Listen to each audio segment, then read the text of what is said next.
সুপ্রিয় দর্শক, আজানের ধ্বনি ভেসে এসে আমাদের কানে।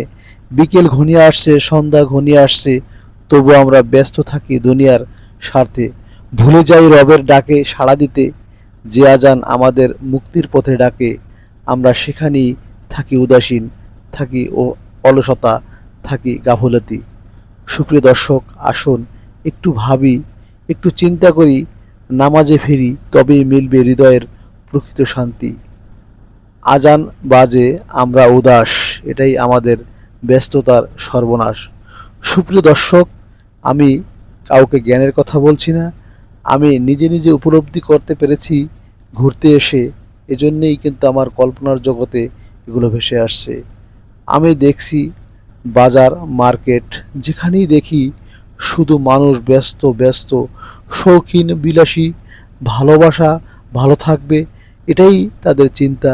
নিজে কিভাবে সুখী থাকবে, নিজে কিভাবে ভালো থাকবে, এটাই সবার চিন্তা। আমারও চিন্তা, আপনারও চিন্তা, একটু সুখের আশায়।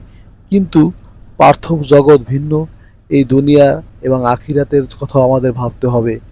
আমরা বুঝি, ফিরি, সবখানেই দেখি। সুপ্রিয় দর্শক, আমি ঘুরতে এসে দেখি মানুষ ছুটছে ছুটছে ছুটছে, কি যেন খুঁজছে, তারা শান্তি, খুবই স্পিডে চলছে, চলছে সে সফলতার দিকে, কিন্তু আজও ভাবে না যে আমাদের মরতে হবে, আমাদেরকে আল্লাহর ডাকে সাড়া দিতে হবে। তাহলেই আমরা পূর্ণাঙ্গ জীবন ব্যবস্থায় কামিয়াবি হব। যদি আল্লাহর ডাকে সাড়া দিই। আজান কানে আসছে, কিন্তু আমাদের ব্যস্ততা থামছে না।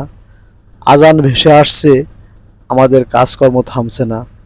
এ কেমন আমাদের চলাফেরা, আমি বুঝি। এই মর্মে এই ভিডিওটা দিলাম।